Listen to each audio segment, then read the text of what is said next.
morning mga karaket.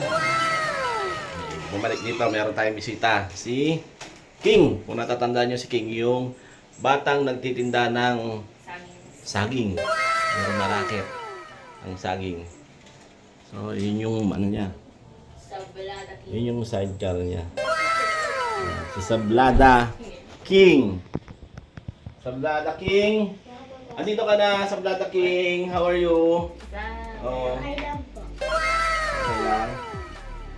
Linggo kayo, wala kang pasok. Bukas may pasok kayo? Meron po kasi di ako papasok. Kasi po birthday. Ay, happy birthday! Happy birthday! Ano yun? Ano, paano? Regaluhan kita, ano? Yee! Ano ko sa'yo? Ang regalo ko? Ano na lang? Ano na lang? Yung something na makakasaya sa'yo. No? Yung bola ba? Nagagamit nyo na? Yung bola? Scope arcade. Nagagamit na? Yung scope arcade ba? Yung mga shooting game yun, no? Ano na lang? Bibigyan na lang kita ng ano? Ano ba gusto mong mangyari? Nakain ka sa Jollibee? Ha? Oh, mabait na bata to si King. Bebe, regalo ko kay King. Pangako ko kay King, bibigyan ko siya ng regalo. Ano ba yun? Magkasundo na kayo ng anak ko, no? No? King, oh, regalo ko sa'yo. Thank you po. Ano gagawin mo dyan? Ano po, papagili ko po na Wala. Bili ng? ano po, yung nilalagay sa dito. Ano yun? Yung mini fan. Mini pan. Pag may mini pan kang ganon, nakakatulong sa'yo. Opo. Ayaw po. Wow. Sige. Ayaw? Happy birthday ha. Good boy ka lang ha. Para pag may time ako'y dadalaw sa inyo ano. Marami lang ginagawa dito ha.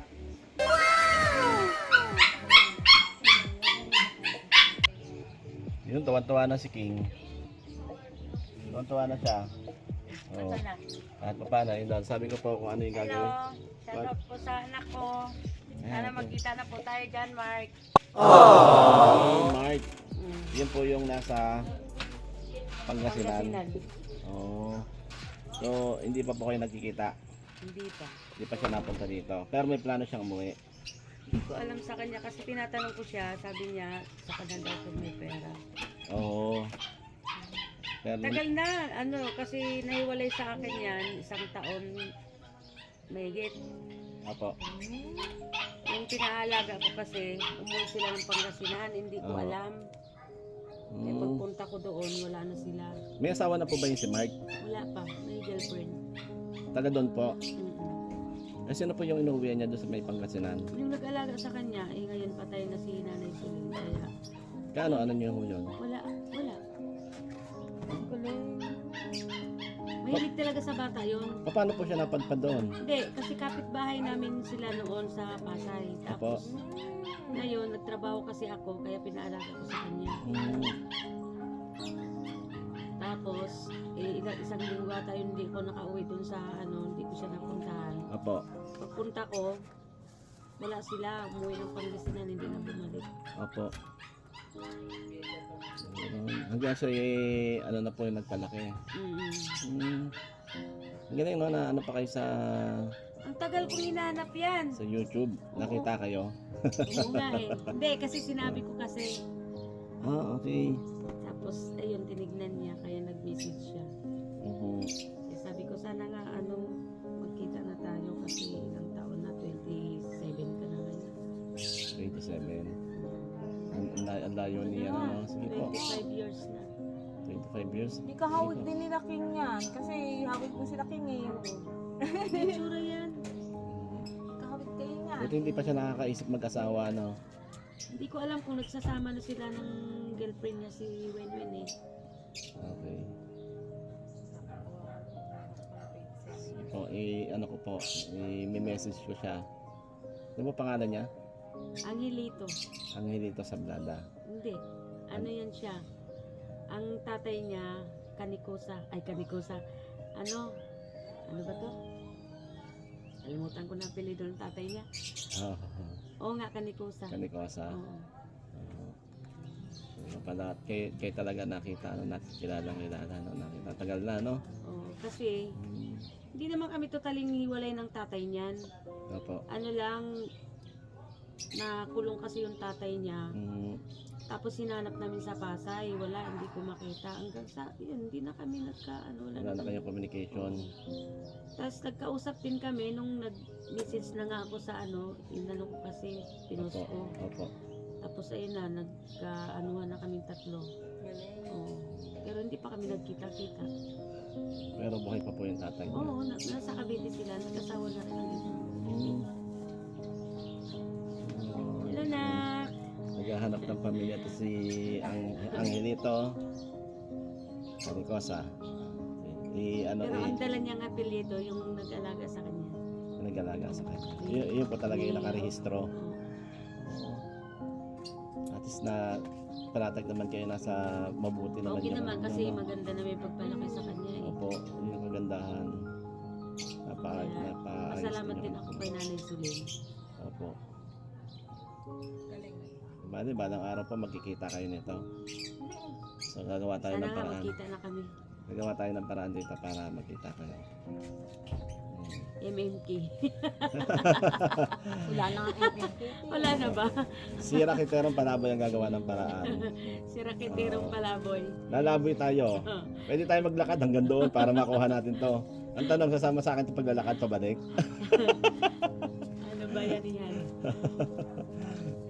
Sige. At ano po, titignan po natin kung ano po yung magagawa natin para mag-meet po itong mag-ina.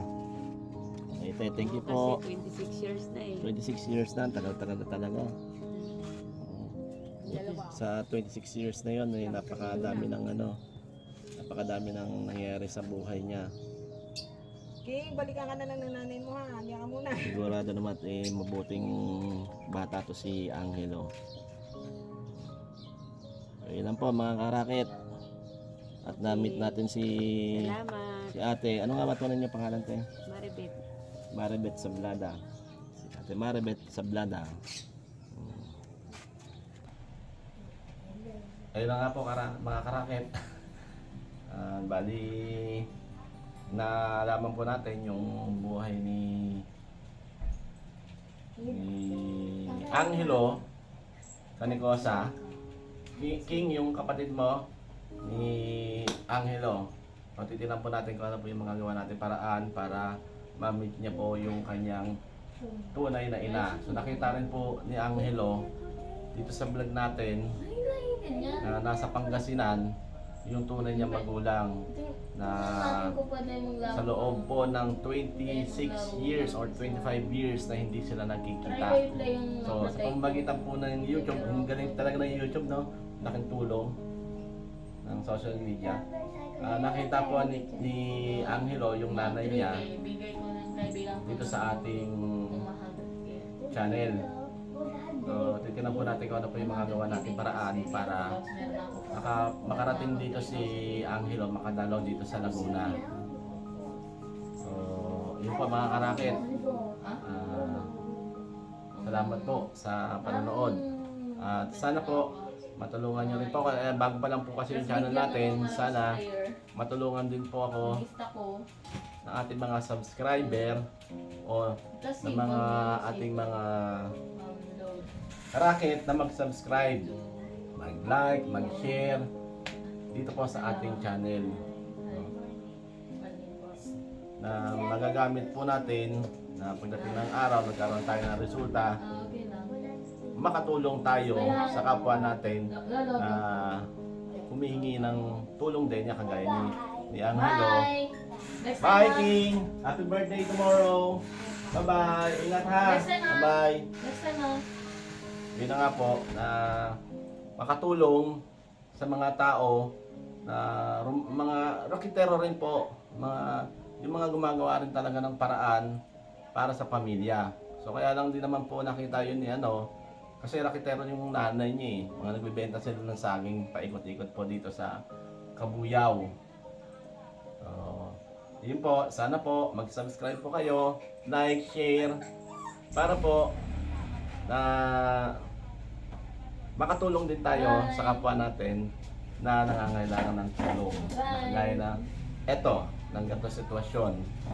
nila ate, rakitera ng saging at ang kanyang mga anak.